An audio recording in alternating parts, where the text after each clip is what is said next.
everybody, welcome back to my channel. So we are going to go over, I'm going to be ironing fabric and folding it. So I'm going to show you how I fold and store my fabrics.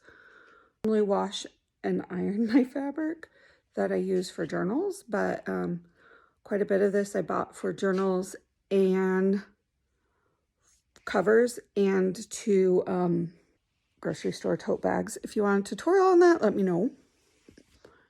And let me flip you guys around and show you exactly what I am doing. Okay, so as you see, I have a lot of fabric that I need to iron. I have my ironing table set up.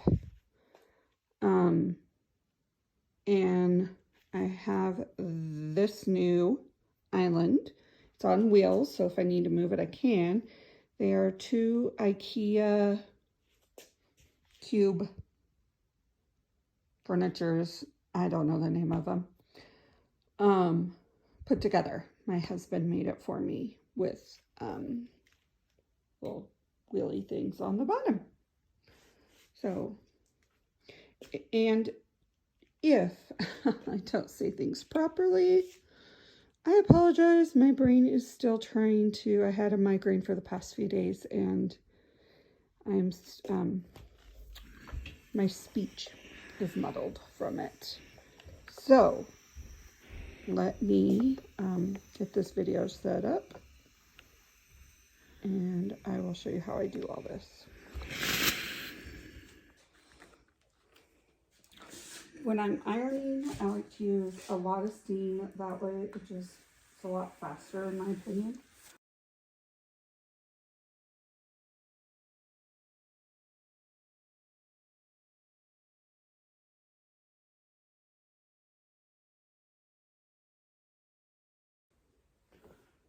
So when I get to this part, I normally was doing this upstairs. Make sure half of it hangs off, just to make sure I get it good. And the only straight fabric in your, when you're doing fabric, is your selvage. So what I do is I make sure I have my selvages lined up. I go and I put this down and work on this side also, because I want the whole piece to have the proper selvage, like, and see how some of it sometimes you get.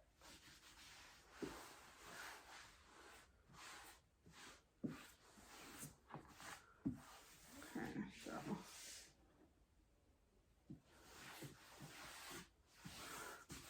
I'm gonna get all the bubbles, all the wrinkles out.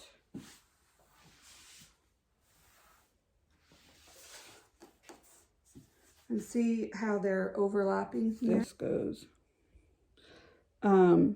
That is what you cut, so you have your perfect selvage when you're doing stuff. But so as junk journals, it's not as big of a deal. But when you're making a quilt or making whatever, you want that even.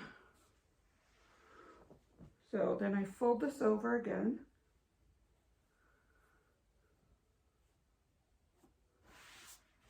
And again, smooth it out. So this way I know when I cut it, it will be good. So I do these two different ways. For when I do this kind of fabric, I just fold it like this, and then I have a pile. Normally I have like I got rid of all mine when we moved. I need to make more, but I have like a piece of chipboard in here and roll it up like a board, and I'll show you guys how I do that when I cut more. But until then,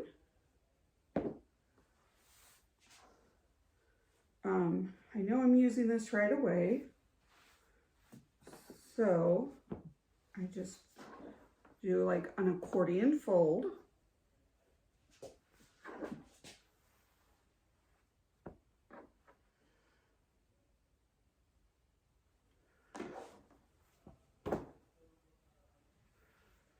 That way when I'm ready, I can just put it right here and pull and keep pulling.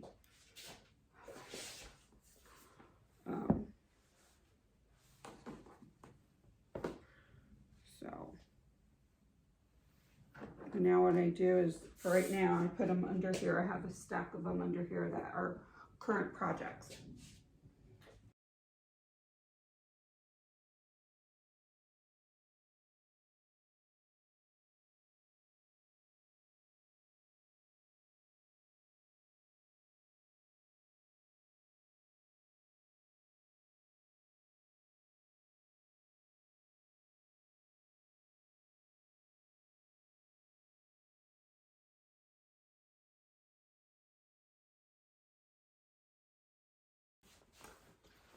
So the other way I do this is I do the same procedure, same thing as before.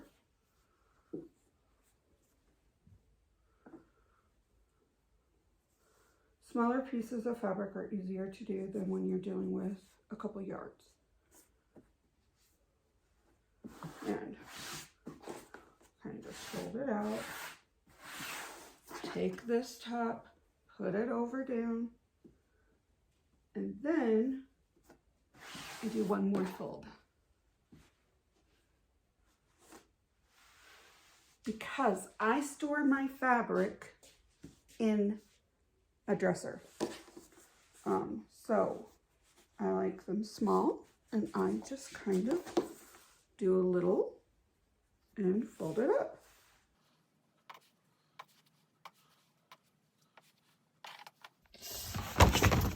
Okay, so here's how I store it.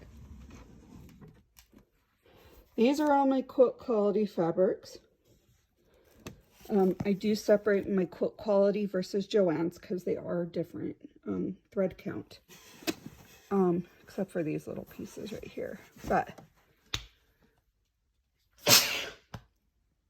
so this is how I store them, just to make it easier for me and better. And I still have a lot to go through and put in there. But so for the other ones that I use for different things, like once this is full, I will start having them here and in these little cubbies. Thank you for joining me. I hope this was helpful for you on how I store my fabric, and I try to fold it so I have at least space, you know, use up as much space as possible. And if you liked this video, please give it a thumbs up and think of subscribing. I appreciate y'all, and you guys are wonderful. You matter. Bye.